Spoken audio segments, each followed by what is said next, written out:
네, 여러분 반갑습니다. 10분 수학의 권수배쌤입니다. 자, 여러분들은 오늘은 이제 새로운 얘기를 해볼 겁니다. 우리 교재를 한번 볼까요? 교과서 69페이지를 보면, 자, 일단은 일반각과 호도법 이런 단어들이 등장합니다. 그쵸? 자, 우리가 이제까지 접근했던 각에 대한, 각도 얘기하던 거예요. 각에 대한 새로운 접근법인데요, 여러분들. 네. 오늘 시간에 일반각에 대해서 한번 알아보도록 하겠습니다. 자, 그럼 새로운 개념이니까 여러분들 잘 경청하기를 바랍니다. 네, 여러분. 우리가 오늘 배울 내용이 지금 일반각인데, 각이라고 하는 부분이 뭔가요? 각. 네. 각은 우리가 아주 초등학교 때부터 뭐 중학교를 거쳐서 지금까지 오는 순간까지 각은 아주 우리 주변에 친근한 소재였어요. 뭐냐면 어떠한 선분이나 직선이 서로 만나가지고, 그렇죠? 만나가지고 그 두 선분이나 직선 사이에 어떤 벌어진 정도를 의미했는데, 자, 이렇게 정의를 해보겠다는 거예요. 보면, 자, 우리가 어떻게 각을 정의하냐면, 자, 여기 하나의 선분이 있습니다. OX라는 선분이 있어요. 이 OX라는 선분으로부터 시계라고 생각해 볼게요. 나머지 한 선분이 쭉 이렇게 회전을 해가지고 얼마 동안의 회전을 하면 그 다음에 어느 한 곳에 이렇게 멈춰 서 있을 거 아닙니까? 그쵸? 회전을 하는데 도대체 이 회전한 정도가 얼만큼이냐라고 그 정도를 물을 때 우리는 이 회전 정도를 각이라고 표현을 할 겁니다. 자, 그래서 이제 몇 가지 명칭만 좀 정의를 하고 넘어갈게요. 맨 처음에 이렇게 어느 한 자리에 고정되어 있는 한 선을 우리는 뭐라고 부를 거냐면 시초선, 처음이 되는 선이라는 얘기입니다. 처음이 되는 선. 자, 이 시초선으로부터 얼마만큼 회전해가지고 얻어진 요 선, 움직인 선이죠, 그쵸? 움직인 선이라고 해서 동경이라고 부를 거예요. 자, 그래서 각은 앞으로 시초선으로부터 동경이 얼만큼 움직였는지를 잰 정도라고 우리가 정의를 하면 되겠습니다. 자, 이때 우리 시계가 흘러가는 방향의 역방향, 거꾸로 가는 방향을 우리는 양의 방향이라고 얘기를 하고요. 그리고 시계랑 같은 방향, 시계 도는 방향이랑 같은 방향을 우리는 음의 방향이라고 얘기를 해요. 왜 그러냐면 사실상 우리가 지금 이런 좌표 평면 위에서 각각의 사분면을 어떻게 명칭했어요? 자, 여기를 제1사분면, 그렇죠? 2사분면, 3사분면, 4사분면으로 명칭했죠. 그렇죠? 그렇기 때문에 시계 거꾸로 가는 방향이 우리는 양의 방향이라고 약속하기로 했습니다. 합니다. 지금부터. 그래서 시계 반대 방향을 양의 방향, 시계 방향을 음의 방향이라고 얘기를 할 거예요. 자, 그래서 우리가 보통 이제 중학교 때는 예각 정도를 많이 다뤘지만 이제 둔각도 생각해 볼 수 있겠죠. 그렇죠? 자, 그래서 OX로부터 OP가 얼만큼 200도만큼 이동했다. 근데 OX로부터 OP가 이제 거꾸로 이동했잖아요. 시계 반대 방향으로. 그렇죠? 예. 그럼 마이너스 30도만큼 이동을 했다라고 생각하셨죠. 자, 근데 누군가는 의문을 가질 수 있습니다. 아니, 지금 OX로부터 OP가 마이너스 30도라고 이동한 것도 맞지만 이거는 이렇게 이동을 해서 마치 330도 이동한 거랑 같은 거 아닙니까? 자, 그렇게 생각할 수도 있죠. 그러니까 이게 무슨 말이냐면 이런 말이에요. 아래에 있는 이 세 각은 우리가 각도기로 두 직선의 이제 그 반직선 사이의 각을 구하면 다 30도는 맞아요. 그런데 아까 OX로부터 시초선인 OX로부터 OP가 얼만큼 이동했는지에 대한 정도가 각이라고 했는데 누가 알아요? 얘는 지금 한 바퀴를 돌아서 다시 요만큼, 그러니까 360도를 돌고 30도만큼 더 갔을 수도 있는 거죠. 즉 390도만큼 갈 수도 있는 거죠. 자, 어떻게 생각하냐면 두 번 도는 거야. 360도, 720도, 그런 다음에 30도 더 갔다고 생각할 수 있는 거죠. 아니면 거꾸로 갈 수도 있는 거죠. 거꾸로 이렇게 마이너스 30도 갈 수 있는 거죠. 근데 결과만 놓고 보면 지금 모두가 다 각도를 쟀을 때 30도만큼 이동한 것처럼 보여지는 것도 사실입니다. 그죠? 자, 그래서 우리는 이제 이러한 각들을 일반적으로 나타내는 방법을 배울 건데, 결국 보면 360도씩은 한 번 회전하나 두 번 회전하나 마이너스 1번 회전하나 다시 원점으로 원래 시초선으로 돌아오니까 모든 각들은 이렇게 360도 곱하기 n, 360도 곱하기 n은 이건 정수를 얘기하겠죠. 정수. 그리고 실제 각도기로 재면 나오는 그러한 알파도로 표현이 가능하겠죠. 그렇죠? 네. 요렇게 앞으로 각을 표현하는데, 요런 표현 방법을 우리는 뭐라고 부르냐면 일반각이라고 부릅니다.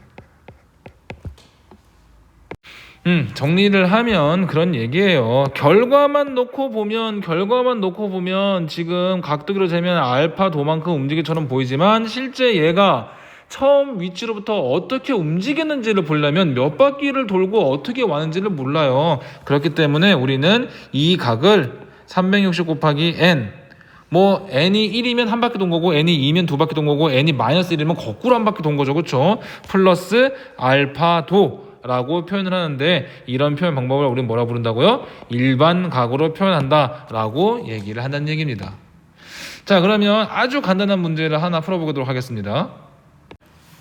자, 보세요. 1번 문제를 보면 지금 다음에 이 각들을 일반각 형태로 표현을 해보라는 얘기예요. 자, 어떻게 쓰냐면, 자, 20도는 어떻게? 360도 곱하기 n 플러스 20도라고 쓰면 되고요. 그죠? 자, 610도는요.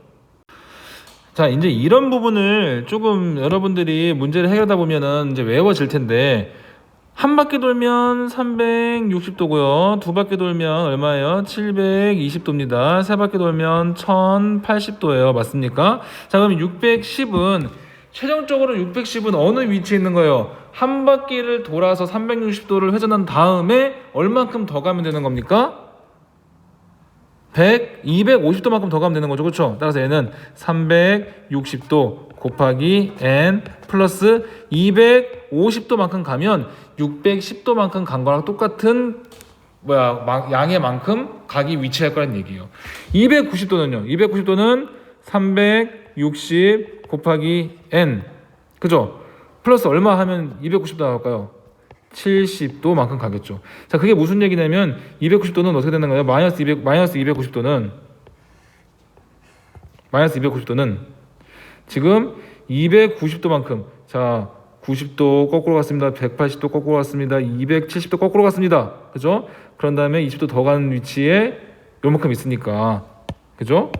요만큼 마이너스 290도까지 갔는데, 그러면 요 각이 얼마큼 되겠어요?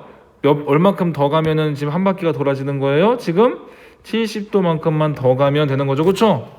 그러니까 360n 플러스 70으로 쓸 수 있겠습니다. 그러니까 우리 이런 거를 하기 편한 방법은 이런 거예요. 지금 어떠한 각이 주어지면 이 각 마이너스 1700을 어떻게 나타내냐면 360도 곱하기 적당한 정수에다가 0에서 360도 사이에 있는 값을 더해서 만들 수 있으면 되는 거예요. 자, 보니까 360에다가 마이너스 한 4쯤 해볼까요? 그럼 얼마예요? 마이너스 4 하면 마이너스 3 하면 마이너스 3을 곱하면 마이너스 1080이고 아직 한참 모자라요. 360 곱하기 마이너스 4 하면 얼마예요? 4도 모자라겠네요. 한 5쯤 해볼까요? 계산 너무 많이 하기 싫으니까 5쯤 하면 얼마예요? 마이너스 1800이죠. 1800에다가 얼마를 더하면 마이너스 1700이 돼요? 플러스 100 하면 되는 거잖아요. 그렇죠? 그래서 100도다. 이렇게 쓰면 되겠죠. 결국에 이때 같은 경우는 n이 5인 경우가 되는 거고, 마이너스 5인 경우면 되는 거고, 마이너스 5든 마이너스 6이든 항상 값은 벌어진 정도는 똑같게 나오는 거죠. 그렇죠?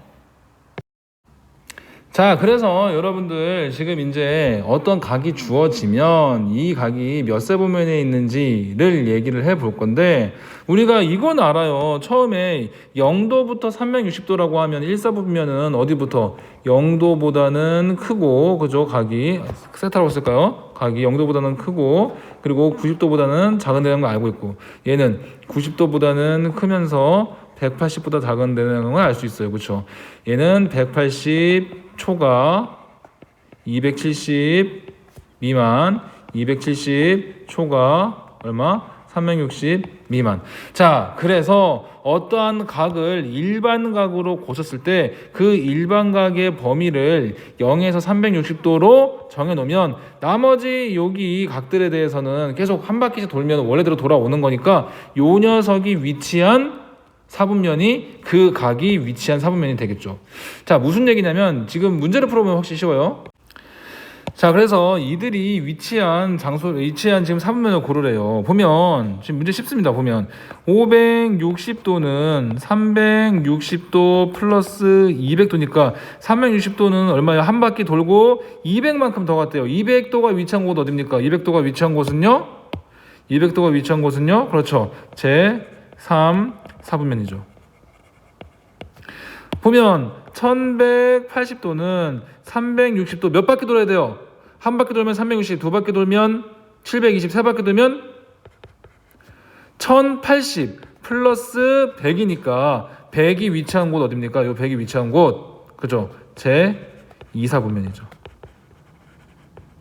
맞아요? 네.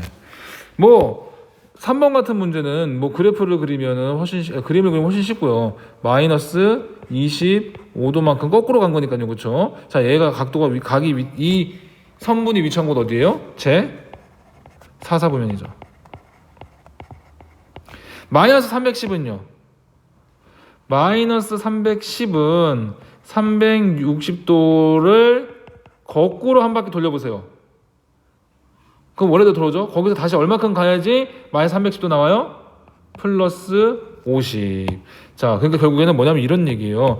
마이너스 310도는 이렇게 마이너스 360도 왔다가 다시 정반영으로 50만큼 가는 거라는 거죠. 이렇게. 그러니까 몇 사분면? 제1 사분면이죠. 자, 오늘 이렇게 해서 여러분들 각을 일반 각으로 나타내는 방법에 대해서 배웠어요. 360도씩 회전을 하면 다시 시초선 원래 위치로 돌아오니까 모든 각들은 360 곱하기 n 정수죠, 그렇죠? 플러스 그 각이 실제로 우리 눈에 보여지는 정도로 표현할 수 있다는 게 일반 각입니다. 자, 이 부분의 중요도는 뭐 크지 않아요. 이런 부분은 시험 문제 냈을 때도 뭐 정의 정도로만 묻는 거지 이걸 문제 상황에 녹여가지고 문제를 풀 수 있는 뭔가에 수련이 되진 않으니까 여러분들 정의 정도를 완벽하게 알아두는 것 정도로 넘어가도록 합시다.